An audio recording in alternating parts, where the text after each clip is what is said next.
एक गांव में रामू नाम का एक गरीब किसान रहता था। रामू एक बहुत ही धनवान जमींदार गोपाल दास के खेत में काम करता था। गोपाल दास बहुत ही लालची और खुदगर्ज इंसान था। गोपाल दास हर रोज अपने मुंशी सेतु के साथ खेत का चक्कर लगाने जाता था। एक दिन खेत में चलते वक्त गोपाल दास की नजर मुस्कुराते हुए रामू पर पड़ी। रामू को खुशी से मुस्कुराता देख वो उसे पूछता है, क्या बात है रामू, आज बड़े ही खुश लग रहे हो। वही तो बात है मालिक कि कोई बात नहीं है।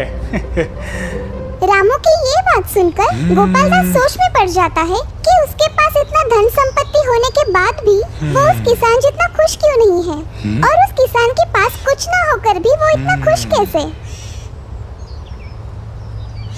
गोपाल दास से रामू की खुशी देखी नहीं जाती और वो उसे काम से निकालने की सोचता है। हमें उस रामू की जरूरत नहीं है। तुम एक काम करो, रामू को काम से निकाल दो। हैं? रामू? वो तो बहुत ही मेहनती आदमी है मालिक, उसे क्यों? सेतु जितना बोला गया है बस उतना करो। गोपाल दास की बात सुन सेतु ये बात रामू से कहता है। ओ रामू सुनो, तुम कल से काम पर मत आना, तुम्हारा हिसाब किताब कर लिया है, जमींदार जी के घर जाके ले लेना। सेतु की बात सुन रामू दुखी और निराश होकर गोपाल दास से मिलने जाता है। आओ रामू, क्या बात है, इतने परेशान क्यों लग रहे हो? मालिक, अगर मुझसे कोई भूल हो गई हो तो मुझे माफ कर दीजिए, लेकिन मुझे काम से मत निकालिए मालिक। गोपाल दास रामू की कोई भी बात नहीं सुनता और उसे सिर्फ एक छोटी थैली अनाज देकर वापस भेज देता है। रामू बिना कुछ कहे वहाँ से निराश होकर निकल जाता है। तभी उसे रास्ते में एक गरीब बूढ़ा मिलता है। श्रीमान, मैं बहुत दिनों से भूखा हूँ, क्या आपके पास कुछ है? मेरे पास तो सिर्फ ये अनाज की थैली है, चाहे तो इसे आप रख सकते हैं। क्या तुम्हें इस अनाज की जरूरत नहीं है? जी, मैं एक किसान हूँ और लोगों की भूख मिटाना मेरा धर्म है, आप इसे रख लीजिए, मुझसे ज्यादा तो इसकी आपको जरूरत है। ये कहकर वो वहाँ से चला जाता है। उस दिन रामू भूखे पेट ही सो जाता है। रात को रामू के सपने में वही बूढ़ा आता है और कहता है, रामू, रामू, मैं तुम्हारी उदारता और निस्वार्थता से बहुत खुश हूँ, इसलिए मैं तुम्हें यह आशीर्वाद देता हूँ कि कल सुबह जब तुम उठोगे तो तुम्हारे खेत की सारी फसल सोने की होगी। जब सुबह रामू अपनी नींद से उठा और उसने अपने घर का दरवाजा खोला, वो चौंक गया क्योंकि उसके घर के सामने सोने की फसल लहरा रही थी। गांव में सभी इस बात पर चर्चा करने लगते हैं। जैसे ही ये बात गोपाल दास के कानों पर पड़ी, वो जोर जोर से हंसने लगा। क्या मजाक है। सोने की फसल और सपना, ऐसा भी कभी होता है भला? बकवास, सब बकवास है। मालिक, ये मजाक नहीं, सच्चाई है। रामू को किसी बूढ़े साधु ने सपने में ये वरदान दिया है। क्या सच में? फिर चलो हम भी ढूंढते हैं उस बूढ़े साधु को। गोपाल दास और सेतु दोनों ही उस साधु की तलाश में निकल जाते हैं और तभी उन्हें रास्ते में वो गरीब बूढ़ा नजर आता है। गरीब बूढ़ा उनसे भी कुछ खाने के लिए मांगता है, तो उसका मजाक उड़ाकर गोपाल दास कहता है, जो भी हम देंगे क्या तुम उसे खाओगे? जी हाँ। तो ये लो, इस पत्थर को ही खा लो। गरीब बूढ़े का मजाक उड़ाकर दोनों वहाँ से चले जाते हैं। रात होते ही गोपाल दास के सपने में वही बूढ़ा आता है। गोपाल दास, गोपाल दास, गरीब को परेशान कर मजे लेने वाले तुम्हारे जैसे लालची और पत्थर दिल इंसान को मैं ये श्राप देता हूँ कि तुम्हारा सारा खेत और जमीन पत्थरों में बदल जाएगी। दूसरे दिन जब गोपाल दास घबराकर अपना दरवाजा खोलता है, उसके पसीने छूट जाते हैं। उसकी पूरी जमीन और खेत पत्थरों में बदल चुके हैं। पत्थर, पत्थर, ये क्या हो गया? हर तरफ पत्थर ही पत्थर। अरे भगवान, मेरा खेत, मेरा धान्य सब पत्थर हो गया। कई वर्षों पहले एक राजा था जिसके राज्य में एक अनोखा सेब का पेड़ था। वो सबसे अलग इसलिए था क्योंकि उस पर सोने के सेब लगते थे। राजा का एक वफादार माली हर रोज उन सेबों को गिनता था और राजा को बताता था। लेकिन एक दिन अचानक एक सेब चोरी हो गया। माली से ये वार्ता सुनकर राजा क्रोधित हुआ। चोर को हम जरूर सजा देंगे। उस रात माली ने अपने बड़े बेटे को सेब की रखवाली करने के लिए रखा, लेकिन बीच रात में ही वो सो गया। दूसरे दिन सुबह फिर से एक सेब कम था। आज मैं अपने दूसरे बेटे को सुरक्षा के लिए रखूंगा। ठीक है। रात हो गई और मालिक का दूसरा लड़का भी सो गया। दूसरे दिन फिर से एक सेब कम था। अब मालिक के तीसरे और सबसे छोटे बेटे ने पहरेदारी की जिम्मेदारी ली। रात हो गई। मालिक का तीसरा बेटा अपने काम में लग गया।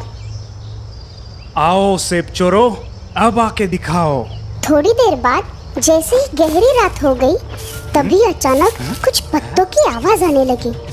उसने देखा कि एक सोने का पंछी सेब तोड़ने लगा। माली के बेटे ने बिना वक्त गवाए तुरंत निशाना लगाया और तीर चलाया, लेकिन उससे पंछी को कुछ नुकसान नहीं हुआ।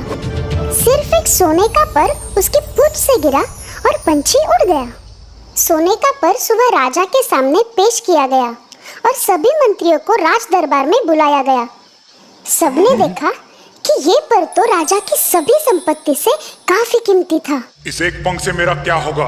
मुझे तो पूरा पंछी चाहिए। मेरे दरबार में ऐसा बहादुर कौन है जो मेरे सामने पंछी को पेश करे?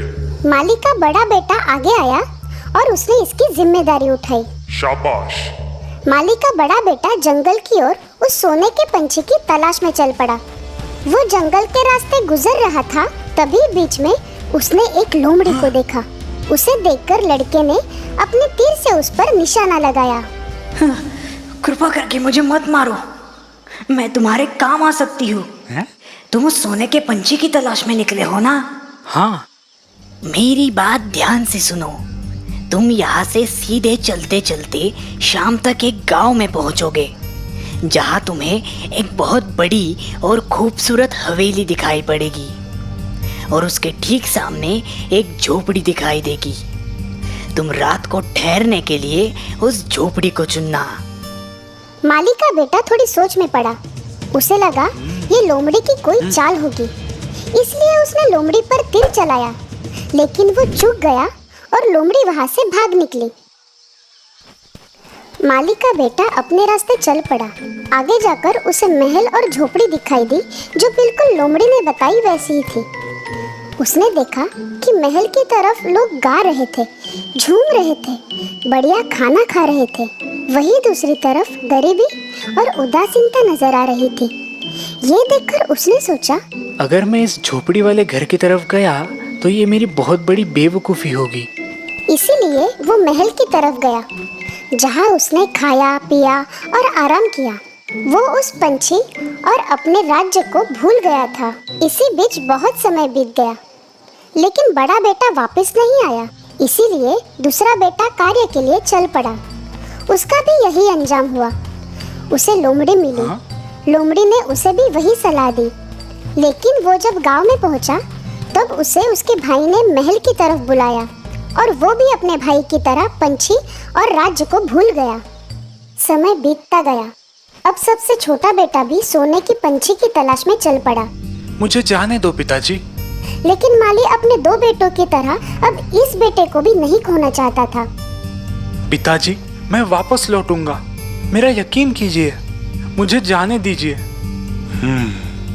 ठीक है, लेकिन अपना ख्याल रखना। माली का छोटा बेटा जंगल की ओर चल पड़ा। रास्ते में उसे वही लोमड़ी मिली जो उसके भाइयों को मिली थी। उस लोमड़ी ने उसे भी वही सलाह दी। अगर तुम अपने मंजिल तक पहुंचना चाहते हो तो झोपड़ी में जाओ। अपनी सलाह के लिए शुक्रिया दोस्त। मेरी पूंछ पर बैठो, तुम जल्दी पहुंच जाओगे। जल्द ही वो गांव पहुंचे। छोटे बेटे ने उस झोपड़ी में ही रात बिताई। जब सुबह हुई तब लोमड़ी वापस आई। अब उसने और एक सलाह दी। अब सीधे आगे बढ़ना, तुम्हें एक किला दिखाई देगा जहाँ बहुत सारे सैनिक गहरी नींद में सोए रहेंगे। उनकी तरफ ध्यान बिल्कुल मत देना। किले के अंदर जाना, वहाँ तुम्हें एक कमरा दिखाई देगा जहाँ सोने का पंछी एक लकड़ी के पिंजरे में बंद होगा। उसके ठीक सामने एक सोने का पिंजरा भी होगा, पर तुम उस पिंजरे को बदलने की कोशिश मत करना, वरना पछताओगे। लोमड़ी ने फिर एक बार अपनी पूंछ फैलाई और नौजवान लड़का उस पर सवार हो गया। दोनों किले के पास पहुंच गए। लड़का किले के अंदर गया, जहां उसे लोमड़ी ने कहा हुआ कमरा दिखाई दिया और वो सोने का पंछी भी। इस खूबसूरत पंछी को ऐसे लकड़ी के पिंजरे में रखना अच्छी बात नहीं है। जैसे ही लड़के ने पिंजरे को बदलने के लिए दरवाजा खोला, पंछी चीखने लगा और उसकी आवाज से सैनिकों की नींद उड़ गई। उस लड़के को कैदी बनाया गया। दूसरे दिन सुबह उसे दरबार में पेश किया गया। उसे वहां मौत की सजा सुनाई गई। मेरे सरकार, कृपा करके मुझ पे दया कीजिए। मैं तुम्हें एक ही शर्त पर छोड़ूंगा। जाओ, मेरे लिए वो सोने का घोड़ा ले आओ जो तूफान जैसे तेज दौड़ता है। तभी मैं तुम्हारी सजा माफ करूंगा और वो सोने का पंछी भी दे दूंगा। उसने फिर से अपना सफर शुरू किया। तब रास्ते में उसे उसकी दोस्त लोमड़ी मिली। तुमने देखा ना क्या हुआ मेरी सलाह ना मानने का नतीजा। तुम एक अच्छे लड़के हो, इसलिए उस सोने के घोड़े को ढूंढने में मैं तुम्हारी मदद करूंगी। तुम सीधे जाना, फिर तुम्हें एक किला नजर आएगा जहाँ वो घोड़ा अपने टेंट में खड़ा होगा। उसकी देखरेख करने वाला गहरी नींद में सो रहा होगा। घोड़े को चुपचाप वहाँ से छुड़ा लेना, पर उस पर पुराने चमड़े का सैडल डालना मत भूलना, और उसके पास ही बड़ा सोने का सैडल बिल्कुल मत लेना। सब कुछ सही जा रहा था। घोड़े को देखकर लड़का बोला, मैं इसको सोने का सैडल दूंगा, इसका हक बनता है। जैसे ही लड़के ने सोने के सैडल को हाथ लगाया, उसकी देखरेख करने वाला जाग गया। रक्षक दौड़कर आए और उसे गिरफ्तार किया गया। अगले दिन फिर उसे मौत की सजा सुनाई गई और उसने फिर दया की भीख मांगी। तुम खूबसूरत राजकुमारी को मेरे सामने ले आए तो मैं तुम्हारी जान बख्श दूंगा। फिर तुम वो पंछी और घोड़ा अपने पास रख सकते हो। लड़का अपनी राह चल पड़ा। उसे फिर लोमड़ी मिली। अगर तुमने मेरी बात मानी होती तो तुम्हारे पास पंछी के साथ साथ घोड़ा भी होता। मैं तुम्हारी फिर से मदद करूंगी। यहाँ से आगे जाकर तुम किले में पहुँच जाओगे। वहाँ तुम्हें राजकुमारी मिलेगी। उसके हाथ को थाम लेना। मध्य रात्रि को राजकुमारी नहाने जाती है, तब वो तुम्हें रास्ता बताएगी। पर ध्यान रहे, तुम उसे माँ बाप के पास विदाई देने मत जाने देना। लोमड़ी और लड़का किले के पास पहुंच गए। लोमड़ी ने जैसे कहा था, लड़के ने ठीक वैसे ही किया। मध्य रात्रि को राजकुमारी के साथ निकला, लेकिन निकलते निकलते लड़की ने रोते हुए कहा कि वो अपने पिता से मिलना चाहती है। आखिर लड़के ने उसकी बात मान ली, लेकिन जैसे ही वो अपने पिता से मिलने आई, लड़के को फिर से बंदी बनाया गया। तुम मेरी बेटी को तब तक नहीं ले जा सकते जब तक तुम सामने वाले पहाड़ को 8 दिन में तोड़कर नहीं हटा दे। वो पहाड़ इतना विशाल था कि वो अकेले ये काम नहीं कर सकता था। 7 दिन होने के बाद भी वो पहाड़ का कुछ ही हिस्सा तोड़ पाया। निराश होकर वो बैठा ही था, तभी अचानक उसकी दोस्त लोमड़ी वहां पर आ गई। तुम सो जाओ, मैं ये तुम्हारा काम कर देती हूँ। और सुबह होते ही पहाड़ गायब था। राजा ने खुश होकर उसे अपनी बेटी सौंप दी। नौजवान और राजकुमारी वहां से चल पड़े। रास्ते में उसकी मुलाकात फिर लोमड़ी से हुई। अब तुम तीनों को ले जा सकते हो, राजकुमारी, घोड़ा और पंछी भी। सच? पर कैसे? ध्यान से सुनो। तुम राजा के पास जाओ और उसे राजकुमारी दे दो। वो बहुत खुश होगा। फिर तुम घोड़े पर सवार होना और उनसे विदा लेना। राजकुमारी से आखिर में हाथ मिलाना और तभी झट से उस घोड़े पर बैठना और जितना तेज हो सके वहां से निकलना। उसके बाद दूसरे किले में जाना जहाँ पंछी है। मैं राजकुमारी के साथ बाहर रुकूंगी। तुम घोड़े को दयालु राजा को दिखाना, फिर वो पंछी को बाहर ले आएगा। उससे पंछी देखने के लिए मांगना। जैसे ही तुम्हारे हाथ में पंछी आएगा, तुम वहां से निकल जाना। जैसे लोमड़ी ने कहा, सब कुछ वैसे ही हुआ। तुम्हारा शुक्रिया मेरी प्यारी दोस्त। तुम्हारे बिना मैं कुछ नहीं कर पाता। बोलो, मैं तुम्हारे लिए क्या कर सकता हूँ? ऐसी बात है तो मुझे खत्म कर दो। क्या? मैं ऐसा नहीं कर सकता। तुम मेरी दोस्त हो। ठीक है, जैसी तुम्हारी मर्जी। लेकिन मैं तुम्हें एक सलाह देती हूँ। 2 बातों को हमेशा याद रखना। वापस लौटते वक्त किसी की भी मदद मत करना और फिरौती मत देना। और याद रहे, नदी के किनारे बिल्कुल मत बैठना। वो राजकुमारी के साथ सवारी करते हुए उस गांव में पहुंचा जहां उसके दोनों भाई थे। वहाँ 2 आदमियों को फांसी होने वाली थी।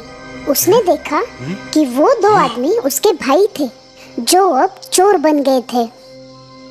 रुको, मेरे सारे पैसे ले लो पर मेरे भाइयों को छोड़ दो।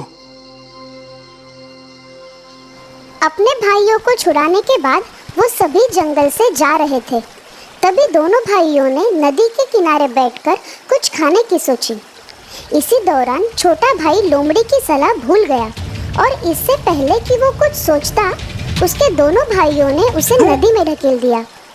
फिर राजकुमारी, घोड़ा और पंछी के साथ वो अपने राज्य के राजा के पास पहुंच गए। महाराज की जय हो। महाराज, हम सोने के पंछी को ले आए हैं। हमने हमारी मेहनत से उसे जीता है। फिर शाही जश्न की तैयारी की गई, लेकिन इस बार घोड़े ने कुछ नहीं खाया, पंछी ने गाना नहीं गाया और राजकुमारी तो रोने लगी। छोटा बेटा नदी में गिर गया था, लेकिन किस्मत से नदी सूखी थी। लेकिन नदी का किनारा इतना सीधा था कि वो ऊपर नहीं आ पा रहा था। तभी उसकी दोस्त लोमड़ी फिर से वहां आ गई। अगर तुमने मेरी बात याद रखी होती तो आज ये हालत नहीं होती। फिर भी तुम मेरे दोस्त हो, मैं तुम्हें यहाँ नहीं छोड़ सकती, इसलिए मेरी पूंछ जल्दी से कस के पकड़ो। तुम्हारे भाइयों ने तुम्हारे लिए पहरेदार रखे हैं, वो तुम्हें देखते ही मार देंगे। फिर लड़के ने एक गरीब आदमी का वेश धारण किया और राजा के दरबार में पहुंच गया। जैसे ही घोड़े ने उसे देखा, उसने खाना शुरू किया, पंछी ने गाना शुरू किया, राजकुमारी ने रोना बंद किया। फिर वो राजा के पास गया और पूरी हकीकत बता दी। उन दोनों भाइयों को सजा दी गई और छोटे बेटे को राजकुमारी वापस मिल गई। जब राजा का देहांत हो गया, तब माली के छोटे लड़के को राज्य का राजा बनाया गया। कुछ दिन गुजर जाने के बाद एक दिन वो जंगल की ओर गया। वहाँ उसे उसकी दोस्त लोमड़ी मिली। उसने फिर लड़के से गुजारिश की कि वो उसे खत्म करे। मेरे प्यारे दोस्त, मुझ पर कृपा करो और मुझे खत्म करो, मुझे मुक्ति दिला दो। छोटे बेटे ने दुखी मन से हाँ कर दिया। जैसे ही लोमड़ी की मौत हुई, वो एक आदमी में बदल गई। वो आदमी और कोई नहीं बल्कि राजकुमारी का भाई था, जो पिछले कई सालों से गुम था।